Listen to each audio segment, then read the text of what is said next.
Jai Gurudev, and thank you once again for your insightful answers. We have covered a lot of ground, but there are still a few points I would like to delve into further. Gurudev speaks about the expectations we place on others, especially in the context of politics. He says our trouble is that we expect everyone to be Mr. Perfect or Miss Perfect. We expect everyone's behavior and dealings to be perfect. We expect everyone to be the saints, but they are not. This is the trouble. How does this relate to the way we view politics and the people involved in it? This is a crucial point that Gurudev is making. Our disappointment with politics often arises because we expect people to behave perfectly or in line with our own ideals of integrity and fairness. We expect politicians or anyone involved in political dynamics to be saints or to act in a completely moral way. However, this expectation is unrealistic. People are complex and their actions are often derived are driven by a mix of personal desires, insecurities, and sometimes political calculations. Gurudev's wisdom here is in recognizing that everyone has their flaws, and that includes those involved in politics. When we understand that imperfection is part of the human condition, we stop holding unrealistic expectations. Instead, we learn to accept the actions of others without letting their imperfections disturb our peace. This acceptance is not about condoning bad behavior, but understanding that human beings are fallible and that in politics, as in life, people will often act out of self interest, ambition, or fear.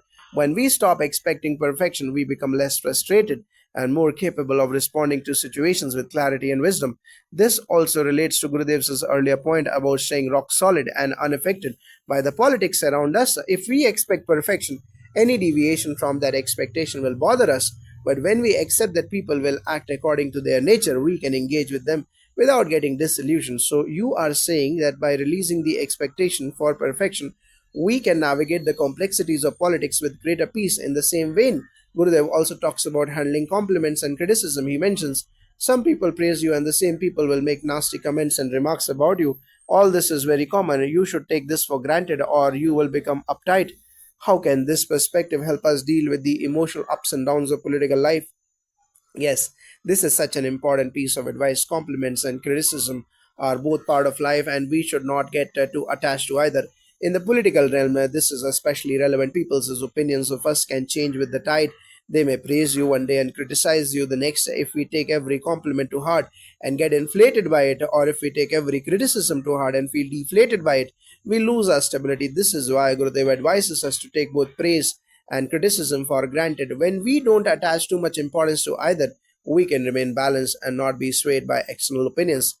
This doesn't mean that we become indifferent or dismissive of feedback. Instead, it means we don't let external opinions govern our internal state. In politics, this is especially important as one's reputation can be manipulated and opinions can shift rapidly.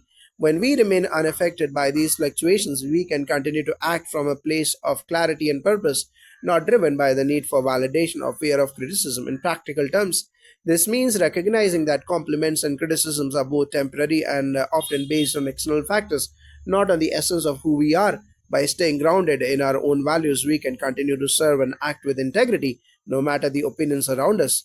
This is such a vital teaching, remaining unaffected by praise and criticism. There's another interesting point Gurudev makes when he says, "You should not mind, and then it will never bother you." It seems like he's urging us not to resist or react to politics at all. Can you explain how non resistance plays a role in handling politics effectively? Yes, non resistance is one of the key principles that Gurudev emphasizes. When we resist something, we actually give it more power. In the case of politics, resisting it, complaining about it, or reacting to it emotionally only pulls us deeper into its grip. Resistance creates a mental struggle, and this struggle drains our energy and clouds our ability to think clearly. When Gurudev says you should not mind and then it will never bother you, he is teaching us a profound technique for maintaining inner peace. Non resistant doesn't mean passive acceptance of everything that happens around us. It means that we don't give our mental and emotional energy to things that are outside of our control. Politics, like many other aspects of life, will always be there. And if we accept that fact and don't try to fight it, it won't disturb our peace. The idea here is to maintain mental clarity with equanimity. By not resisting, we conserve our energy for what really matters, acting with wisdom, staying true to our principles, and creating positive changes in the world. The more we resist something, the more it becomes an obstacle. If we accept it and let go of our resistance, it becomes less of an issue and doesn't hold the same power over us. This idea of non resistance seems like it could be transformative in dealing with political dynamics. Finally, Gurudev also shares a poignant poem in Kannada that speaks to how we must accept the circumstances around us. He says, if someone has built a home in the forest and is afraid of animals, what can I tell them? If someone has built a home on the seashore and is scared of the waves, what can I tell them? And if someone has built a home in the middle of a marketplace and is complaining about the noise, what can I tell them? Okay, let's dive deeper into this beautiful poem by Gurudev. He asks, if someone has built a home in the forest and is afraid of animals, what can I tell them? If someone has built a home in the seashore and is scared of the waves, what can I tell them? And if someone has built a home in the middle of a marketplace and is complaining about the noise, what can I tell them? This seems to reflect an essential truth about life itself. How does this relate to our expectations of the world around us, especially when it comes to politics?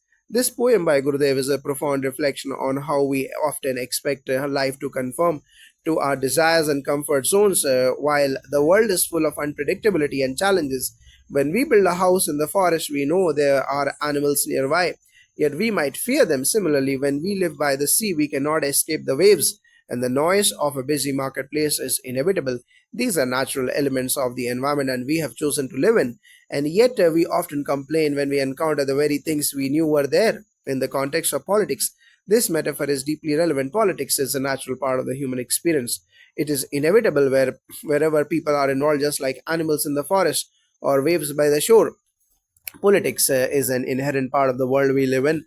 If we choose to engage in the world, particularly in leadership or community service, we must accept that politics will be present. Complaining about it is as futile as complaining about the waves or the animals. The key takeaway from this poem is that we must learn to live with the realities of life, not resist or be upset by them. Politics, like the waves or the noise, is something we must learn to navigate and work with, not something we can simply avoid or complain about. This is a fundamental part of Gurudev's teaching. Life is full of challenges, and rather than resist them, we must adapt and grow through them. That makes so much sense. It's about accepting the world as it is rather than expecting it to be perfect. You mentioned earlier that resistance only makes things worse. In line with that, Gurudev also says water is never scared of mud. So if something is muddy, you are water, you can wash it all off. This metaphor is so powerful. How does it apply to handling the mud of politics? This metaphor of water and mud is one of the most powerful ways Gurudev illustrates the art of remaining unaffected by external challenges. Water does not resist mud, it simply flows over and washes it away. In the same way, we must be like water when faced with the mud of politics or negative situations. Politics, in many cases, can be messy, muddy, and filled with manipulation, intrigue, and competition. But just like water, if we remain calm, composed, and steadfast in our approach and purpose, we can navigate through it without getting dirty ourselves. The idea here is that we must not let ourselves get bogged down by the negativity and chaos around us. If we get involved in the mess of politics, if we react with anger, frustration, or negativity, we are letting ourselves get muddy. But if we remain like water, clear, calm, and flowing, nothing can stick to us. We can rise above the situation, maintain our integrity, and move forward. This concept is also speaks about to resilience.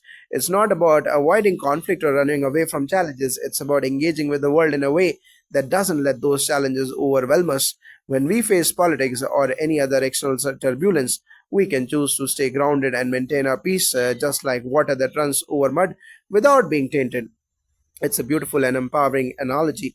Finally, Gurudev shares how Lord Krishna, Jesus, and Buddha didn't complain about the politics of their times. He says, Lord Krishna never complained to anyone about the politics played by the families. He didn't say, don't play politics, I will not come to you. No, he was right there. This is quite striking. How can we apply this example to our own lives, especially in the political sphere?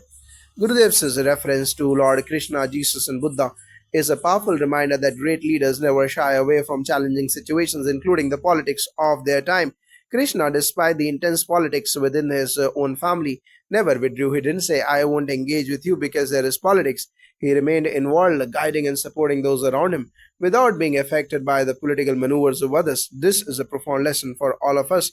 In politics, especially in leadership positions, it's easy to feel discouraged or frustrated by the power struggles, backstabbing, and manipulation.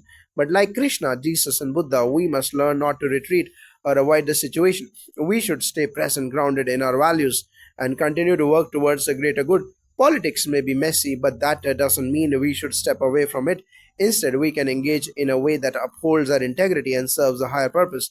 When what Gurudev is encouraging here is leadership with wisdom.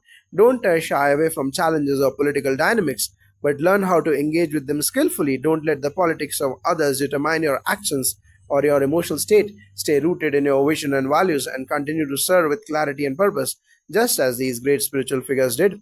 This is such an empowering perspective. It's about embracing challenges, engaging with the world as it is, and maintaining a steady, purposeful approach. To sum up, what do you think is the core message from Gurudev's teachings and how to handle politics?